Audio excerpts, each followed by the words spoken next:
Past civilizations throughout the world built massive mathematically perfect structures based on cymatic vibrational frequencies of the Earth itself. Nobody has been able to explain how these ancient people gained such knowledge of geometry and physics, or why they built in this overly complex manner. To unlock these secrets from lost civilizations, we need to travel to one of the oldest star forts on Earth, down in the country of Peru in South America.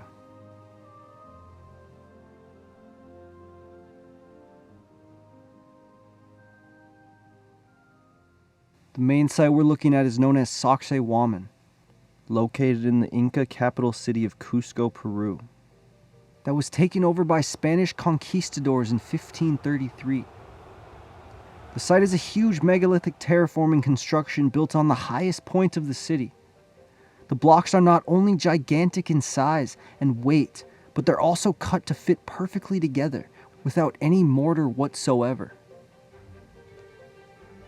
The angles and geometry used are also extremely precise and resemble sacred geometric patterns and cymatic vibrational patterns, like we see with many starfort structures across Europe and the New World colonies. But this one was built by natives before Spanish arrived, making it one of the oldest star forts on Earth.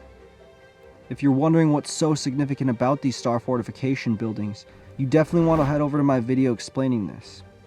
But basically, because of the advanced geometry and astounding resemblance to cymatic structures, researchers have theorized that these forts were built by advanced civilizations, possibly going back to an ancient age. And these structures incorporate advanced technologies, like river and land terraforming, advanced irrigation, alignments with celestial bodies, and even water purification and Tesla technology. I know this sounds like a lot, but if you look at the precision with which many of these were built, you can tell the architects had knowledge of frequency and energy that they should not have. And they themselves claimed in their writings that many of their structures, like churches and cathedrals, which were placed at prominent points in the geometric star shape, would increase the spiritual experience during church service, due to the mathematical properties and use of symbols and specific materials, such as steeples and stained glass.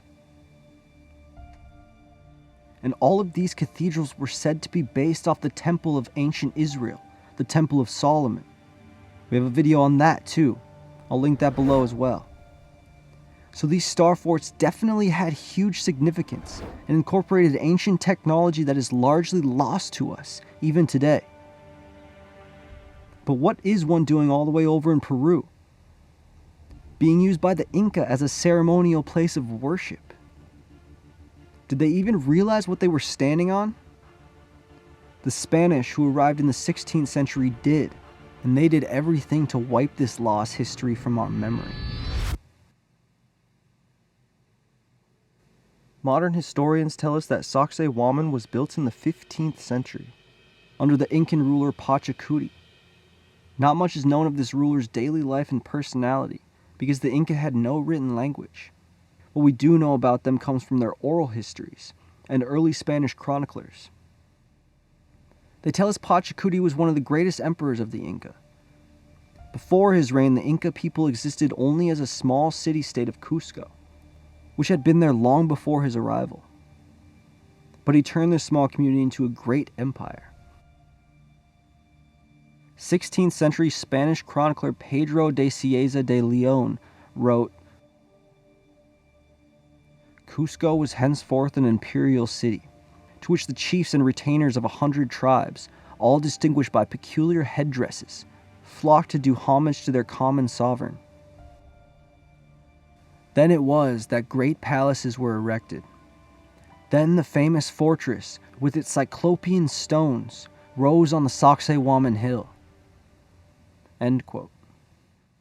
Modern historians tell us he built massive megalithic sites like Machu Picchu, Ollantaytambo, Pisac, and Sacsayhuaman, all in his 33-year reign from 1438 to 1471.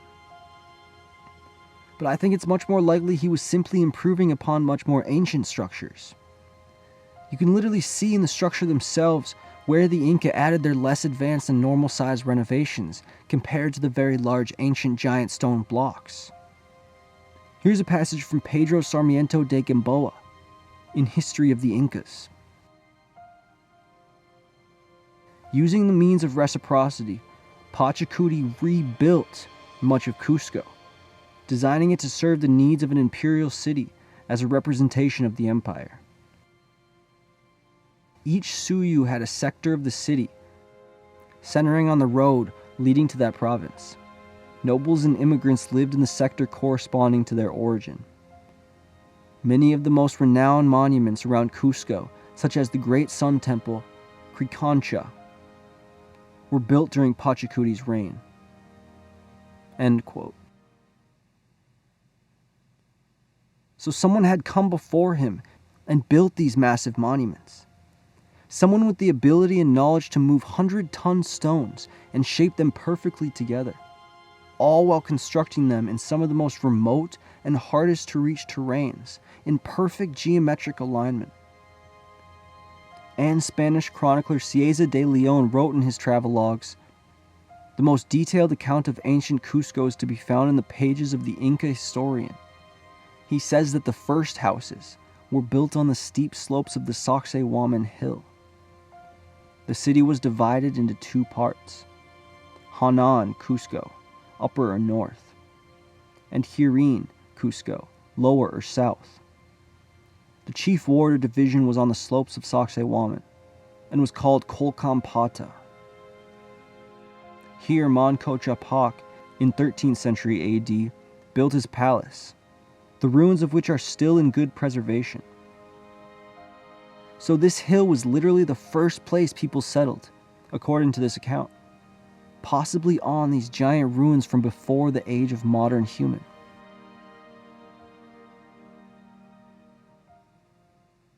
The Inca themselves in their oral histories literally tell us they didn't build many of these sites, and that people created by Viracocha, their god, came before them.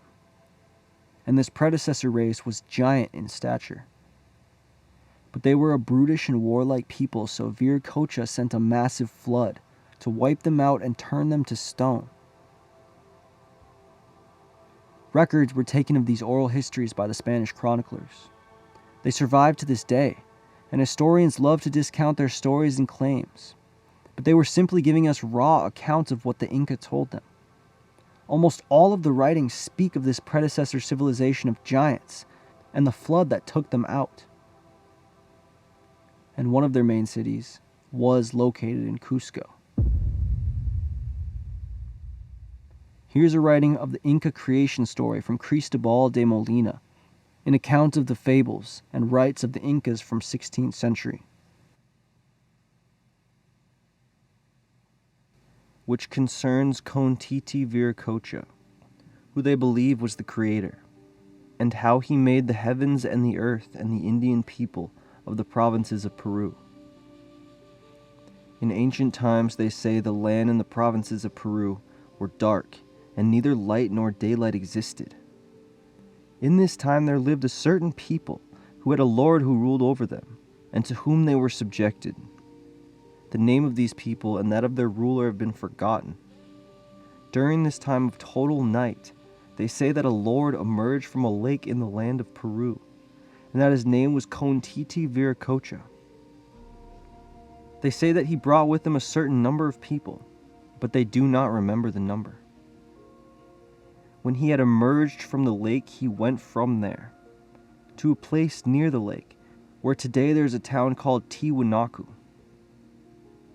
When he and his people arrived there, they say that he suddenly made the sun and the day, and ordered the sun to follow the course that it follows. Then they say he made the stars and the moon. They say that this Contiti Viracocha had emerged another time, and on that first occasion he created the sky and the earth, but left everything in darkness. Then he made those people who lived in the time of darkness previously mentioned.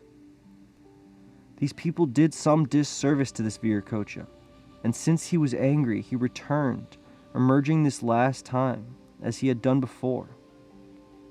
In his anger, he turned to stone those he created first. In that very moment, he made the sun and the day, and the moon and the stars, as we have said. When this was done, there at Tiwanaku, he made some people from stone as a kind of model of those that he would produce later. He made a certain number of them from stone in this way, together with a chieftain to govern and rule over them, and many women, some pregnant and others delivered. The babies were in cradles, according to their custom. When he had made all these of stone, he set them aside in a certain place, and then made another province of people, in the manner described. In this way, he made another people of Peru, and of its provinces there at Tiwanaku, forming them of stones in the way stated. The same at the site of the houses of the Comendador Hernando Pizarro. There was also a marsh across the river which passes through the city, in the place of the Indian market, the trade plaza of the natives themselves.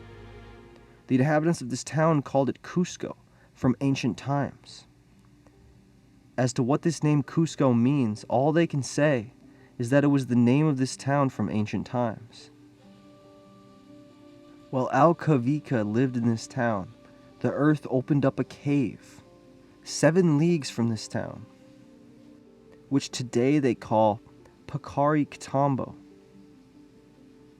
which means house of origin. The opening of this cave would allow a man to crawl in or out. After this cave opened up, 4 men came out with their wives in the following order. The first one, called Ayar Cash, came out with his wife, who was named Mama Guaco. After him another, called Ayar Oche, came out after his wife, named Cura. After this one another came out, called Ayar Aka, with his wife named Ragua Akyo. After these came another, called Ayar Manco, whom they later called Manco Capac, which means King Manco. After him came his wife, whom they called Mama Okyo. From inside the cave they brought out their handsome golden halberds. The men came out dressed in garments of fine wool woven with gold. On their necks they brought out some bags, also of elaborately woven wool. In these bags they carried sinewed slings. The women also came out dressed very richly in cloaks and sashes, well woven with gold and with fine gold fasteners. Large pins about 2 palms long, which they called topos. These women also brought the ware with which they would serve and cook for their husbands. This included pots and small jars and plates and bowls and drinking tumblers, all of fine gold. When they left that place, they went along the mountain range 7 leagues further on, up to a hill called Guanacare, which is 1.5 leagues from Cusco. They descended down the backside of this hill to a small valley located there, where they planted papas, potatoes, food of these Indians. They went up the hill to look out from there and discern where they could find the best place to sit and settle. Reaching the very top to the hill, Ayar Cash, who was the first to come out of the cave, took out his sling, put a stone in it, and hurled it to a high hill, and struck it with such a blow that it knocked down the hill and made a ravine in it. Moreover, he hurled 3 more stones, and with each one he made a ravine in the high hills. These stones carried from the place where they were hurled to where they hit, as they imagine, a distance of 1.5 leagues. The 3 other companions stopped to think about the strength of Ayar Cash. They moved a short distance away from there, and they decided to seek a way to send Ayar Cash away from their group, because it seemed to them that he was a man of such great strength and valor, that in time he would be giving them orders and subjugating them. They agreed to return from there to the cave where they came from, since they had left so much wealth in golden garments and other utensils inside the cave. They cunningly insisted on their need for these things inside the cave. They told Ayar Cash to go back to get it, and he said this pleased him. Reaching the mouth of the cave, Cash crawled in, just as he had come out, for there was no other way to enter.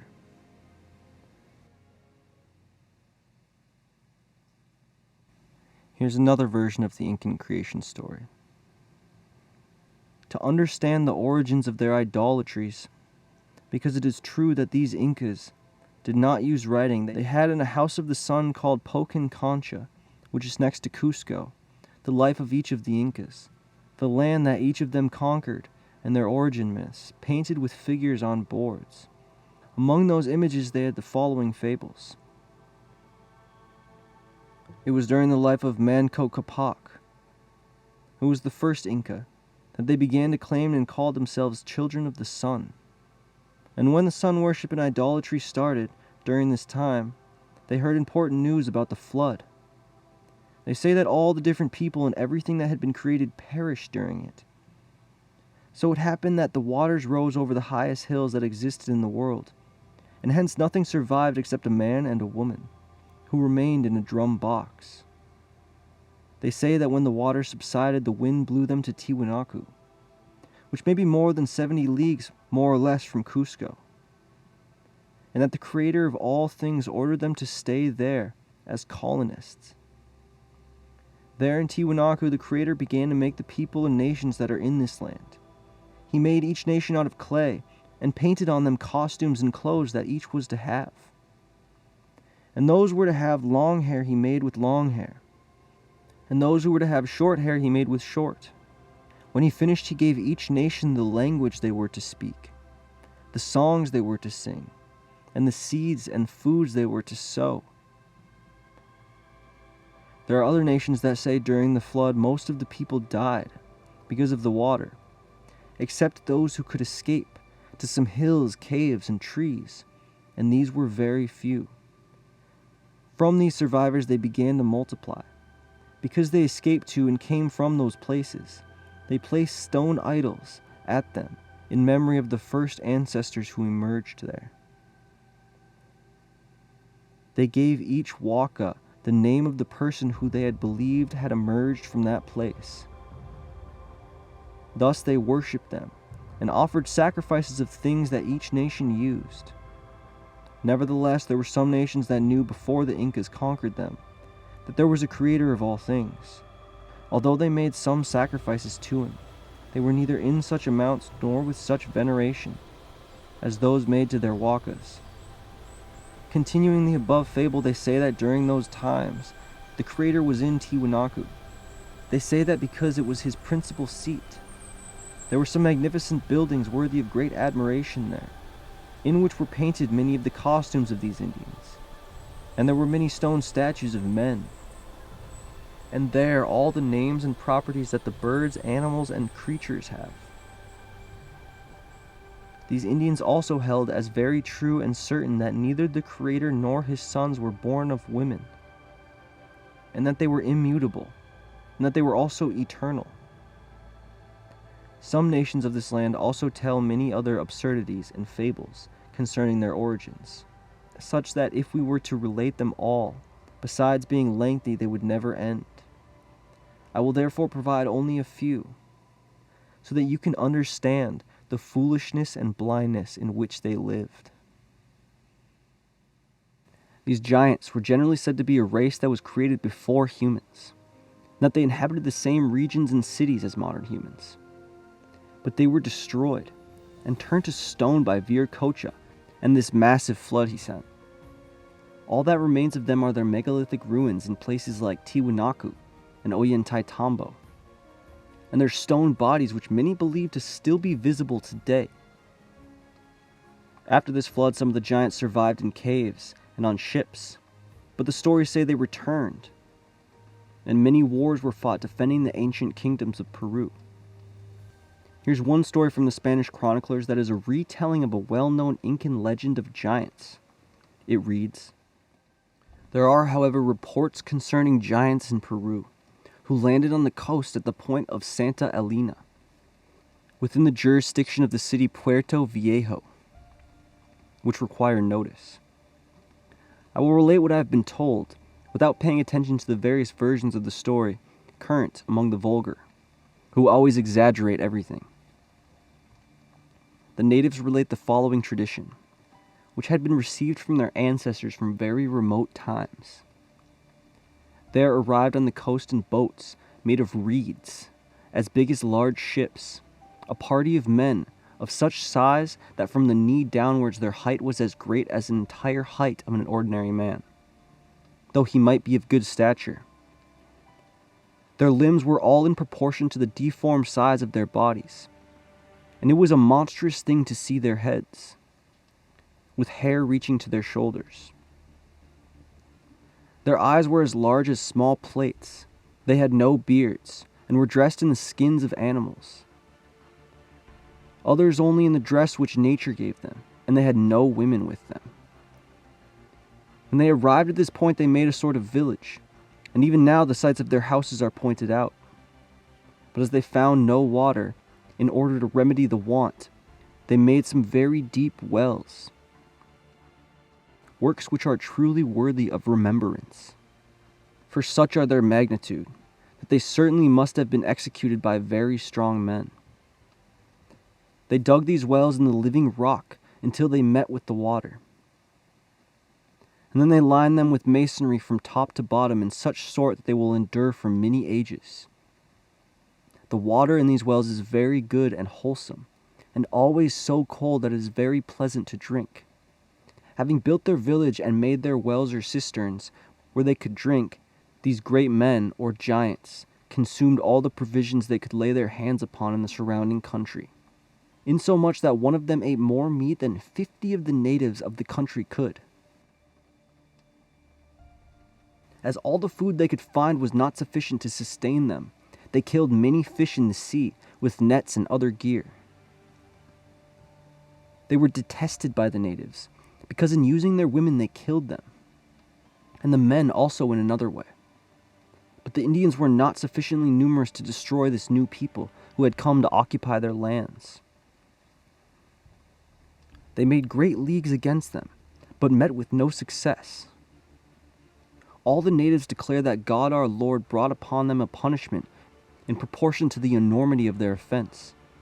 While they were all together engaged in their accursed, a fearful and terrible fire came down from heaven with a great noise, out of the midst of which there issued a shining angel with a glittering sword, with which at one blow they were all killed, and the fire consumed them. There only remained a few bones and skulls which God allowed to remain without being consumed by the fire, as a memorial of this punishment. This is what they say concerning these giants. And we believe the account, because in this neighborhood they have found and still find enormous bones. I have heard from the Spaniards, who have seen part of a double tooth, that they judge the whole tooth would have weighed more than a half of a butcher's pound. They also had seen another piece of shin bone, and it was marvelous to relate how large it was. These men are witnesses to the story, and the site of the village may be seen, as well as the wells and cisterns made by the giants. I am unable to say from which direction they came, because I do not know. In this year 1550, I, being in the city of the kings, heard that when the most illustrious Don Antonio de Mendoza was viceroy and governor of New Spain, they found certain bones of men who must have been even larger than these giants. I have also heard that previously they discovered in a most ancient tomb in the city of Mexico, or in some other part of that kingdom, certain bones of giants. From all this we may gather that as so many persons saw and affirmed these things, these giants really did exist.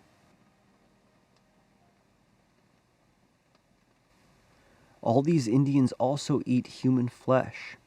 Some of them use bows and arrows, and others staves, clubs, darts, and long lances. Towards the north of Cali there is another province, bordering on that of Anzurma, the natives of which are called Choncos. They are so big that they look like small giants, with broad shoulders, robust frames, and great strength. Their faces are large and heads narrow, for in this province, in that of Quinabaya, and in other parts of the Indies, When a baby is born, they force the head into the shape they may choose. Thus, some grow up without an occiput, others with a raised forehead, and others with a very long head. This is done when the child is just born, by means of certain small boards fastened with ligatures. The women are treated in the same way. The Chancos, both men and women, go naked and barefoot, with only a cloth between their legs, made of not cotton, but of bark, taken from a tree and made very fine and soft, about a yard long, and 2 palmos broad. They fight with great lances and darts, and occasionally they leave their provinces to wage war with their neighbors of Anzurma. When the Marshal Robledo entered Carthago for the last time, which he ought not have done, that he might be received as the lieutenant of the judge Miguel Diaz Armendariz, certain Spaniards were sent to guard the road between Anzurma and the city of Cali. These men encountered certain of these Chancos who had come down to kill a Christian who was going to take some goats to Cali. And 1 or 2 of the Indians were killed. The Spaniards were astonished at their great size." End quote. These giant-statured people were said in some other stories to have been eventually driven south, most likely giving rise to the 7 to 8 foot tall Patagones that were also reported by early explorers. So maybe this starfort site of Sacsayhuaman was really built by this predecessor race of giants. Megalithic structures that share the same stone features were said by the Inca to have been left behind by these people, and the hill of Sacsayhuaman was one of the first places the ancient Cusco people settled. This would make perfect sense because they could easily build primitive houses around the megalithic ruins and use them as walls or foundations. There's no way Pachacuti's people could have constructed this in a mere 33-year reign. It would take years of planning and even longer to transport and perfectly shape every multi-ton stone, all in the rough terrain of southern Peru and without the use of the wheel. Even the Spanish could not believe they did this without the help of spirits or sorcery. Garcilaso de la Vega wrote, "A Spanish monk who recently visited Peru told me on his return that he would never have believed what people tell about this fortress, Sacsayhuaman, if he hadn't seen it with his own eyes.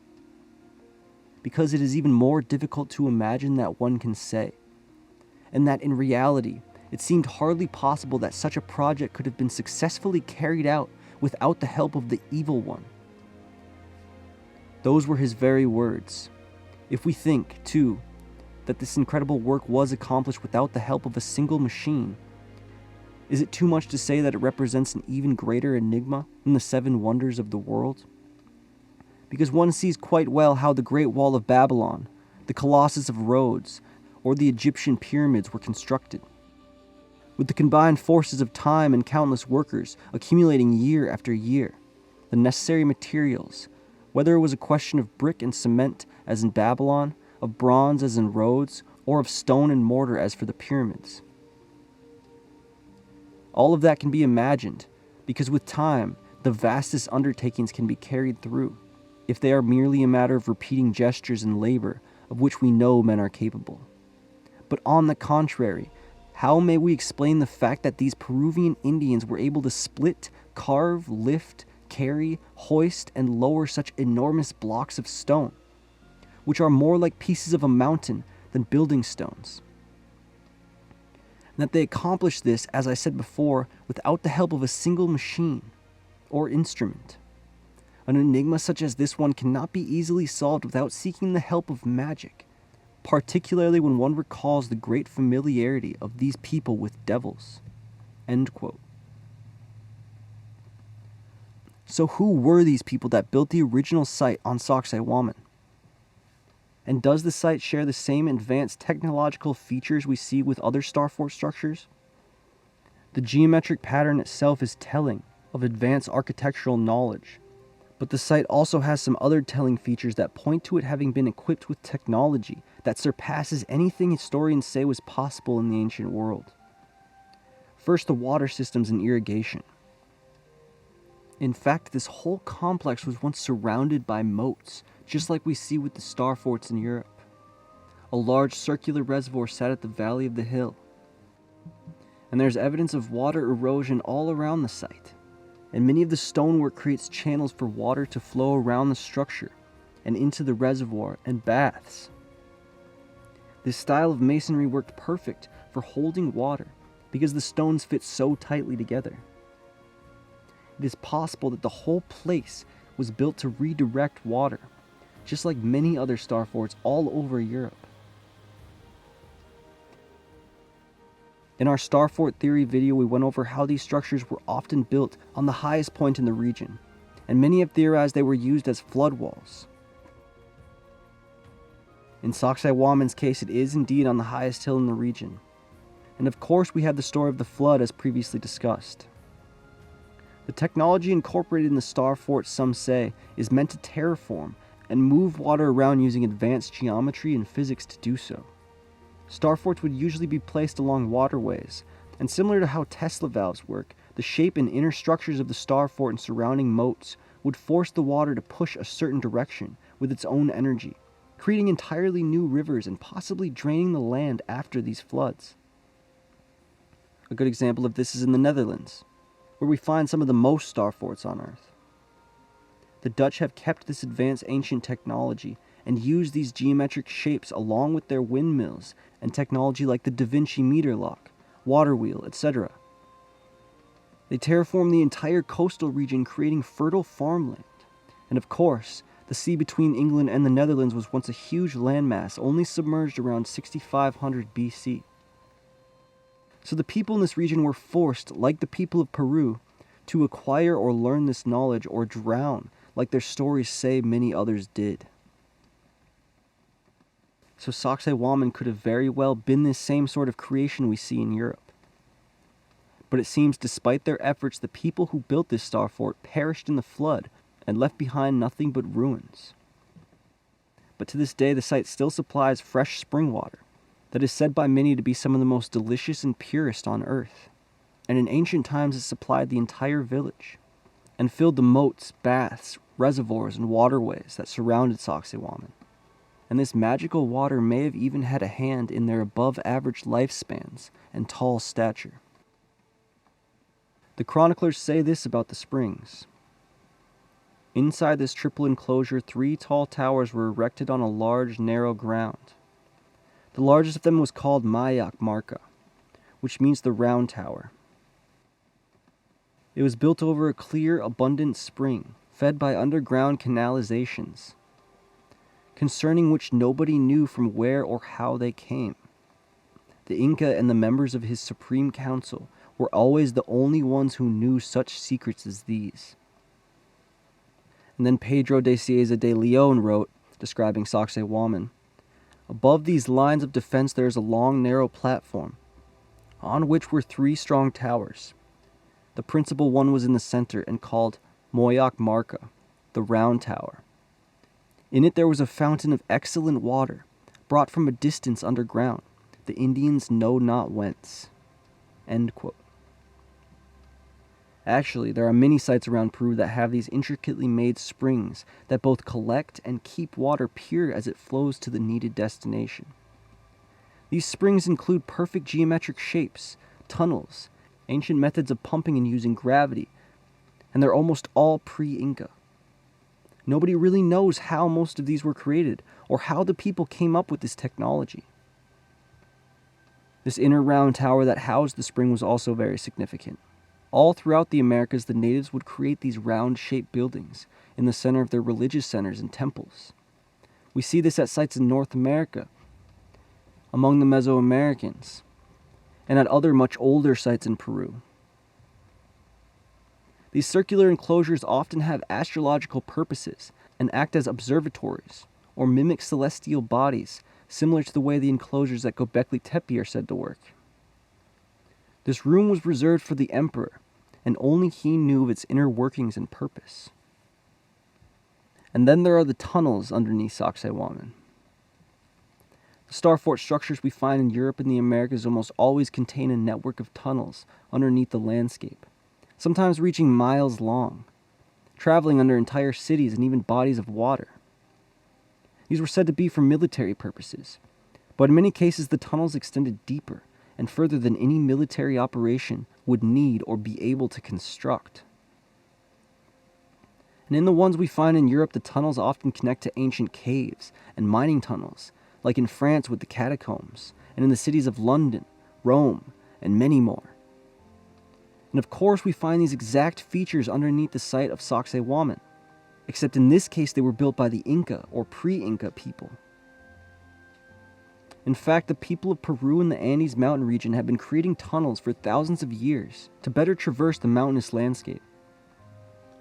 Nearly all Incan monuments have tunnels near and around them, usually leading all the way back to Cusco, right where Sacsayhuaman is. This includes tunnels leading to the ancient site of Tiwanaku, where the Incas say they originated, where the ruins from the original people exist. Here's an interesting passage I found about Tiwanaku. The famous ruins of Tiwanaku, generally considered to be long anterior to the time of the Incas, appear, like those at Ollantaytambo, to be remains of edifices which were never completed. Garcilaso de la Vega gives the following account of Tiwanaku. Amongst other works in this place, one of them is a hill, made artificially, and so high that the fact of its having been made by man causes astonishment, and that it might not be loosened. It was built upon great foundations of stone. It is not known why this edifice was made.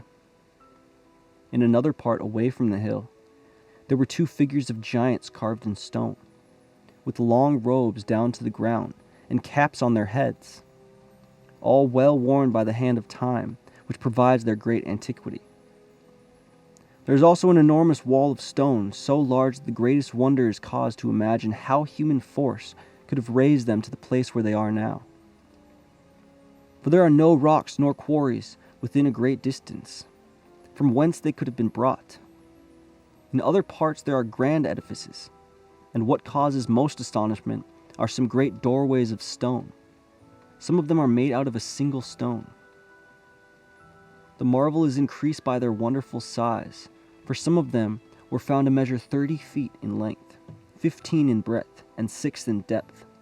And these stones with their doorways are all of one single piece, so that it cannot be understood with what instruments or tools they can have been worked.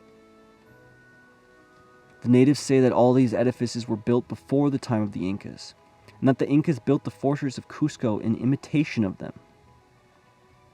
They know not who erected them, but have heard their forefathers say that all these wonderful works were completed in a single night.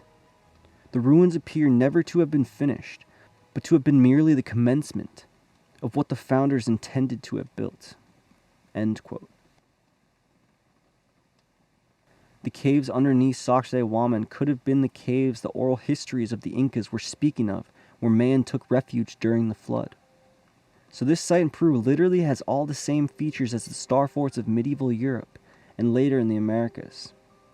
It has the advanced water features, including a clean spring diverted to the center of the structure, the geometric bastion walls built in the very mountain itself, the detail of it being the highest part of the region, advanced masonry, megalithic blocks weighing hundreds of tons, a centerpiece temple that was circular in shape with a dome on top right above this spring water feature, and of course the histories of lost civilizations from the Incas. One can only imagine what other walls and geometric patterns may have existed when this site was in its prime, or may still be buried underneath it. We can only theorize as to the actual true age of it. There is much more to be studied here, and the more research we do, the more we will discover about these lost prehistoric societies from mythology and oral history.